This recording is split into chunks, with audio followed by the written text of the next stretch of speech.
Thank you for the invitation to present in GastroCinema. I am presenting a case of DPOEM or diverticulum per oral endoscopic myotomy. So we have a patient who's 62 years old who underwent endoscopy for worsening dysphagia, mainly to solid food and also weight loss. She had prior to that endoscopy another one 5 years ago, which showed two small esophageal diverticulum close to the GE junction, as we see here. And then in the repeat endoscopy in 2020, she had a very large GEG diverticulum causing complete obstruction, as we're going to see in the video. She underwent manometry study that showed normal lower esophageal sphincter resting pressures, and the esophageal body pressure were very high, consistent with hypercontractile esophagus, most likely due to the presence of this large diverticulum that we're seeing here. And that was documented in the gastrograph and swallow study. That study was done because we were not able to advance the manometry probe into the stomach, so it was done with the aid of gastrograph and swallow study. And you can see here that there is a large diverticulum, and the probe passed to the stomach after that. But they saw tertiary contraction, saying that that is not achalasia. So we'll start with a video here. It's a huge diverticulum. And you can see in 5 years how this tiny small diverticulum progressed into that large diverticulum. The GE junction is so tight, so at the beginning we're not even able to advance the endoscope into the GE junction to the stomach. So one of my tricks is to add water, like putting this water in a high volume will relax the GE junction, allow you to go through it. And I don't try to force my scope in, because if you are planning to do POEM or GPOEM, you don't want to injure the mucosa. So you just use the water to open the GE junction, allow you to go in. So the plan was to do cut the myotomy on the left side, because as you see, the wall is very weak in the right side, and working there is not going to help. And in this situation, unlike the POEM, for do POEM, you don't want to be like 10-15 centimeter above. You only want to be 2 to 3 centimeter above the lesion.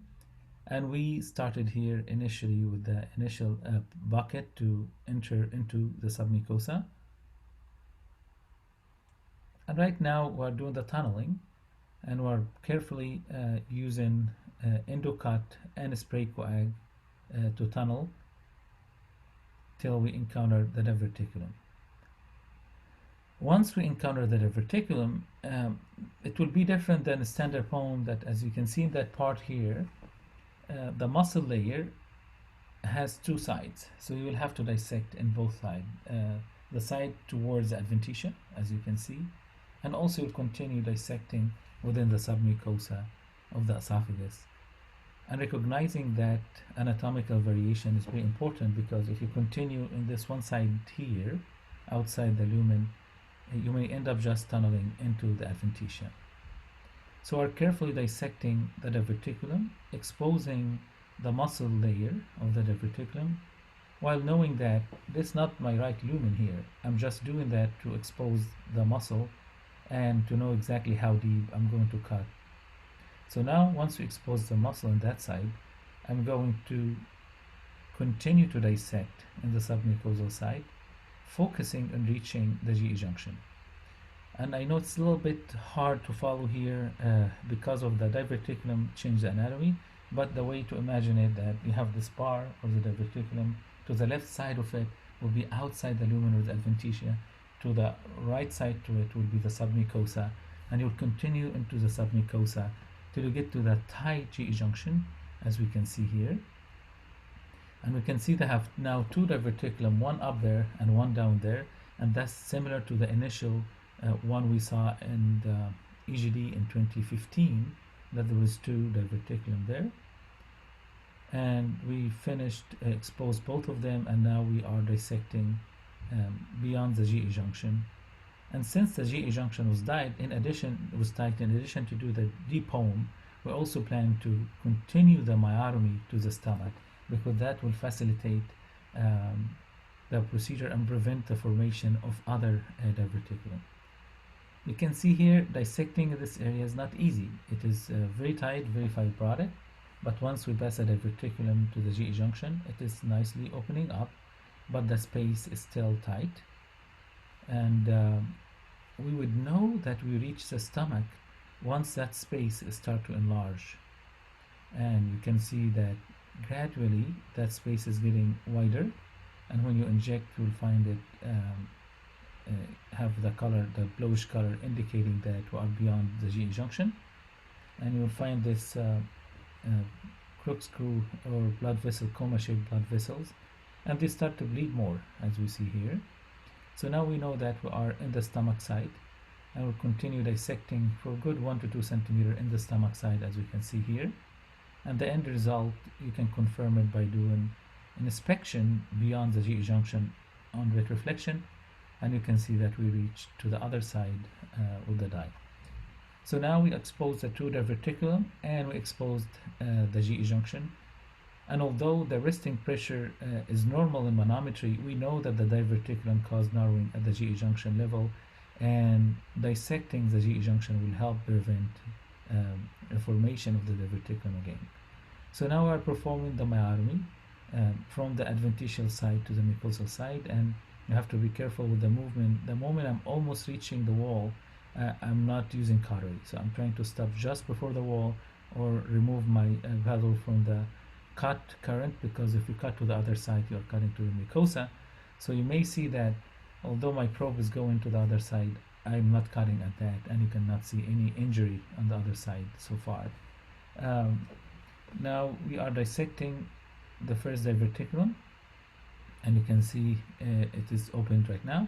And now the turn for the second diverticulum, and it is very close to the GE junction. So this time I'm going from the mucosal side to the diverticulum side for two reasons. One, to avoid mucosal injury, because now I'm very close to the GE junction, and the second because it is wide open in the adventitia after I did the cut there, so I have more space that side. So you want to tailor your myotomy direction to whatever safer.